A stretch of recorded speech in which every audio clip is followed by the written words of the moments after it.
Hi, welcome to our yoga session again. I'm going to do a short sequence this morning on abdominal strength. So the more that we use this abdominal area and the core, the more support our spine will get. So the nice thing about yoga is that we continually, slowly and with awareness, consciously use the abdominal muscles in poses. And you can start off doing 3 repetitions or 6 repetitions, and there's no harm in building up if you want to do 9 or 10 or 20, as long as you do it slowly with awareness, with the breath. And all that will happen is you'll get a nice, really strong, flatter tummy, and also the spine, being well supported, will not be doing its wonky bends and twists, because there's nothing here holding it. What else? We'll start with a basic yoga crunch. Take it carefully and be aware of what's going on here and in your back. So improve the overall strength and tone of your torso, and try and keep a very neutral spine throughout this movement, and keep your knees bent to protect your back. As you get stronger, you might be able to do them with the legs stretched out, but I would do it with the knees bent, and then placing the hands behind the head, engage the abdominal core. Okay, so rather than just letting these stomach muscles relax, actually pull them in, engage them. And as you come up, what you don't want is to let them pop out. You want to keep them firm, because that's where you're doing the work. So breathing out, coming up, hold, and down. So just keep going with the breath. You come up, do a few breaths there, come down. Now try not to have strain on the neck. Okay, so try doing it in a way that you can feel that you're not overstraining here in the neck, but you are actually holding here. Okay, and it might take a while for you to understand that the work is here and not shoulders, neck. Okay, a few more of those. You can move towards your knees as well, if you like. Fingertips towards the knees. Just don't allow this belly area to pop out. Okay, now at first this may feel really, really hard work. And you probably will be using your neck and shoulders rather than your belly. So I would definitely start off with less rather than more, just to be on the safe side, okay? And then I'd like you to just pause and rest with the knees bent and the arms out, breathing, nothing to do for a moment. Just checking, well, actually just check that the lower back is nice and flat by bringing the knees up and then placing the soles of the feet on the floor. Okay, so the next pose that we're going to do is the oblique crunch. We're rotating the torso, and it'll help us to stabilize our lower body. And you'll also notice these oblique muscles. So what we do is we take the arms out to the sides or behind the head, and breathing out, we take the knees down to one side and we look the opposite way. Okay, breathing in, come up. Breathing out, go down to one side and look the opposite way. Breathing in and come up. So keep doing that. Again, this is from the book Yoga Heals Your Back by Rita Treiger. It's chapter 12 now. Okay, so can you feel the oblique muscles here, just underneath the ribcage going across? Can you feel them stretching? Hopefully you can. And then staying down on one side. Trying to bring the top knee down on top of the other knee. And strongly turning the head the opposite way. Okay. Doesn't feel so bad, does it? It's also a good digestive area stretch. Breathe in, come up. And breathe out, going down the opposite way. Breathing into that. Letting that top knee come down towards the other knee to really help with that oblique muscle stretch. And again, don't let the stomach muscles pop out if you can help it, just pull them in. Relax the shoulders down to the ground and really turn the head the opposite way. Breathing into it. So when you've done about the same amount of time each side, breathing in, bring the knees up, and again, relaxing, not doing anything much in particular. And we're going to move on to the double leg lift. So this requires a certain amount of focus and determination, and really uses the abdominal muscles, okay? So I'd like you to take the legs up, okay? Place the hands by the torso, palms downwards, and then bring the toes towards the head. And I'd like you to go down in small increments with the legs straight. Now, it'll feel fine till about halfway down, and then it gets quite strong on the abdominal muscles, and then just hold about a foot from the floor. Ah, yes, you can feel them engage. If it gets too much, bring the knees into the torso. Okay, pause and have a rest. And straighten the legs out again, and we'll try again. So you can already feel how, if your belly muscles are weak, they are going to find this very hard. And so you're going to think, oh, can I only just do 1 or 2 of these? Yes, tomorrow maybe 3, and the day after maybe 4. Building up slowly is definitely the name of the game, okay? And see if you can do 1 more. We'll make it 3 today. Holding, holding. Breathing, breathing, breathing, breathing, breathing. And then lowering the legs to the floor. Just rest in the corpse position for a moment. Well done. So you felt them working. You felt whether they were weak or they were strong. Well done. Okay. And then the next one is just lying there in Shavasana. Turn the head from side to side, relaxing the neck, because you're probably working the neck, even though I was hoping you wouldn't. Okay, and then I'd like you to bring the knees up. Okay, and just for a moment, just rock along the spine. Okay. So you're holding behind the knees and rocking along the length of the spine. This is really good for massaging the muscles of the back, invigorating the back. Also, if you bring the thighs in close as you walk backwards, you'll get some massage into the abdominal area. Small intestine in there. Okay, good. And then coming up, and you can have your socks on if you want, if you're cold. That's fine, we're not standing at the moment. And the next pose is Navasana. Nava in Sanskrit is a boat. So it's the boat pose, very tricky abdominally. And I think I've said in one of the earlier videos that if the body starts to shake, normally it's a sign that we need to come out of yoga. But in this one, when the body starts to shake, it usually shakes in the first few seconds. So let's do this. Position the hands out to just give you some stability. If you're nervous of falling backwards, you can use a block to just behind your tailbone to break so you don't fall backwards. And then you lengthen out the legs. Okay, bring them up. Don't lean back too much on the top of the pelvis back behind you. And then the arms come to parallel to the floor. Okay, Navasana. So you're using these abdominal muscles. Again, try not to allow them to pop out. Not easy. My legs are shaking already. Breathe out, come down, just pause, have a rest. Lengthen through the spine.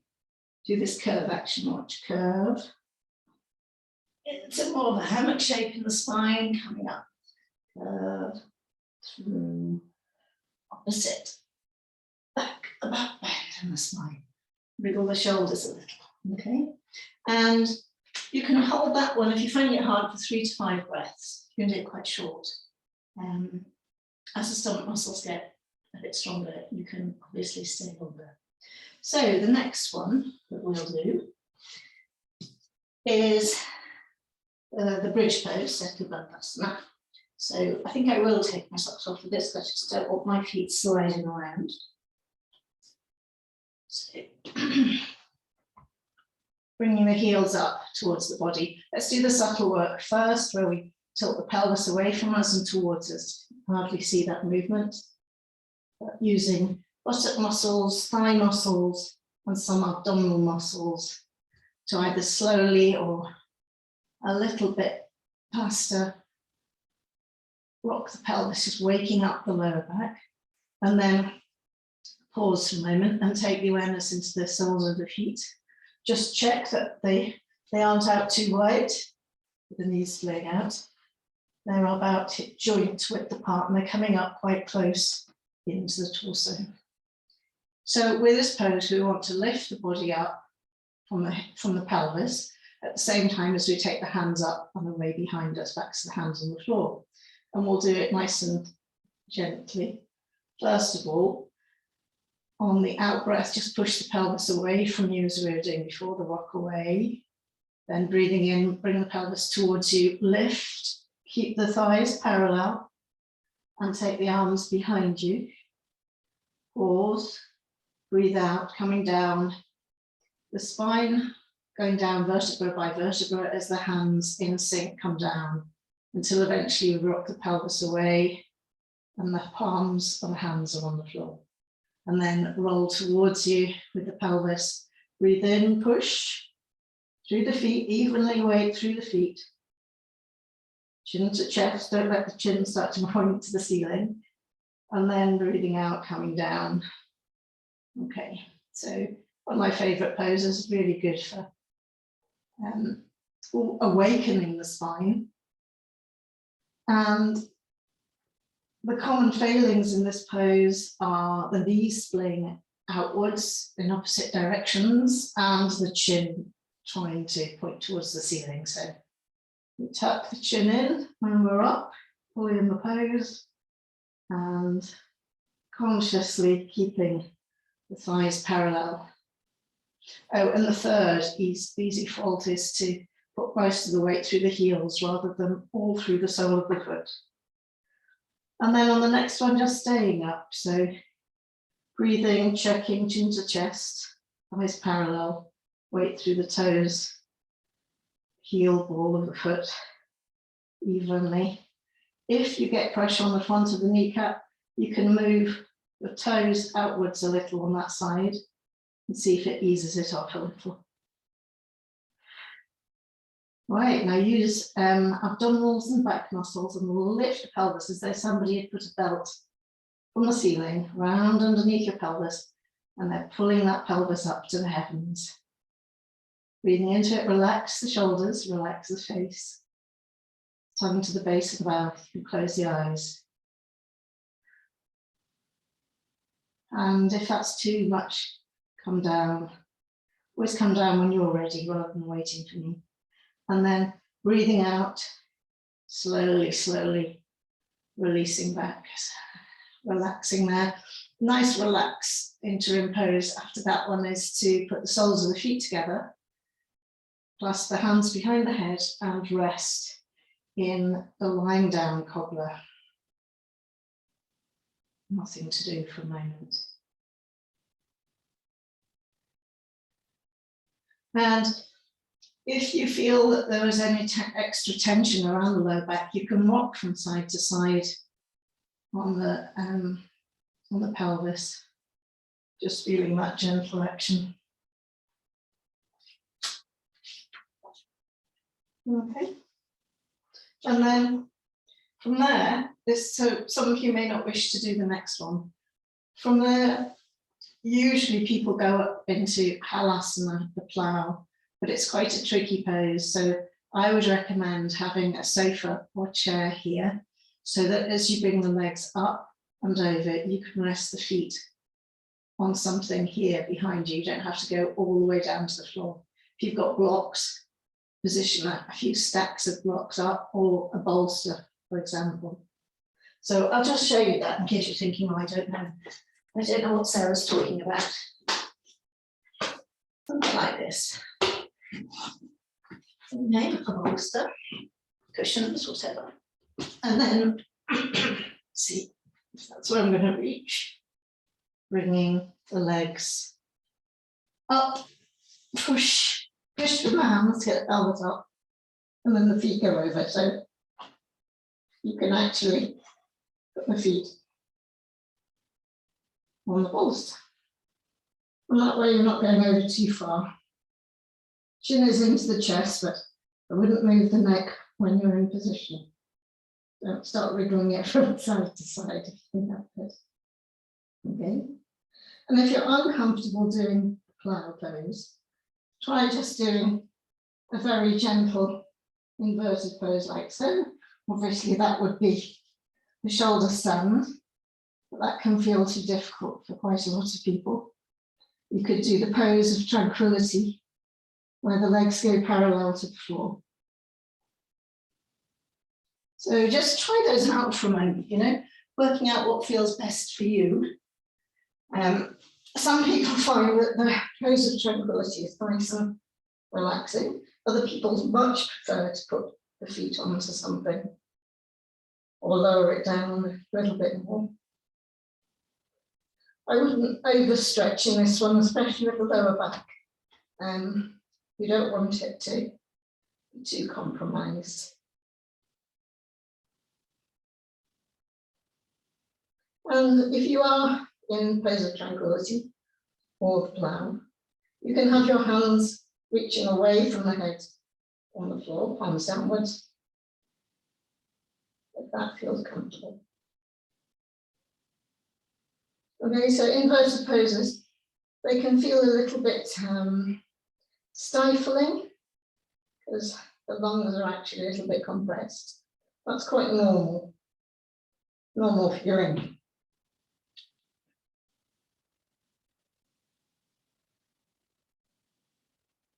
And you'll notice we don't do sudden movements in these inverted poses. Okay. To come out of it, I would protect the back by holding on behind the legs, behind the thighs, gently rolling over, pausing.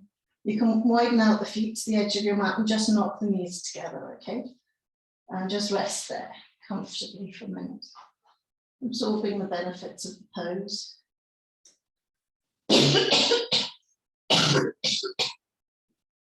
Okay.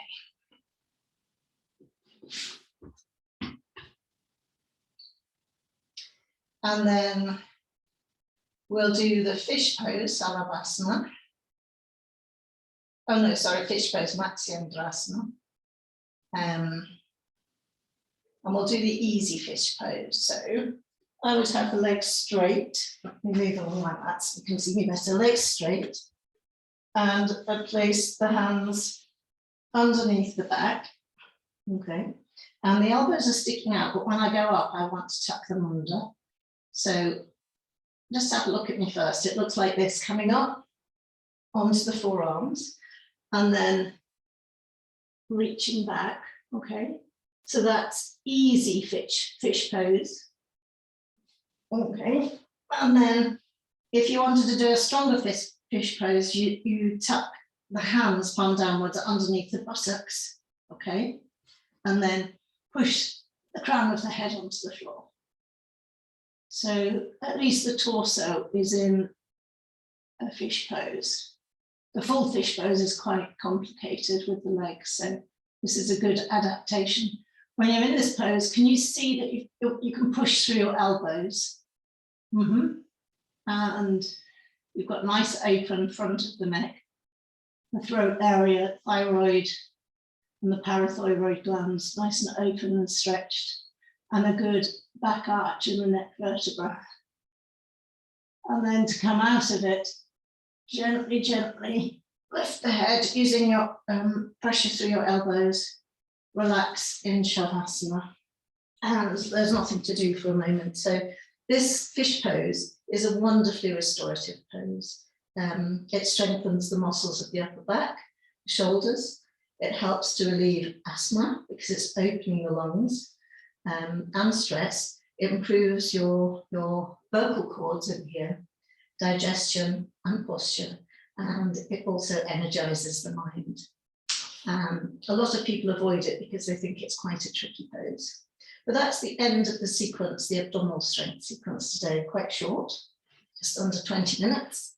To end the pose, I would actually just rest there for a moment. With the short sequences, I would recommend doing a rest pose at the end.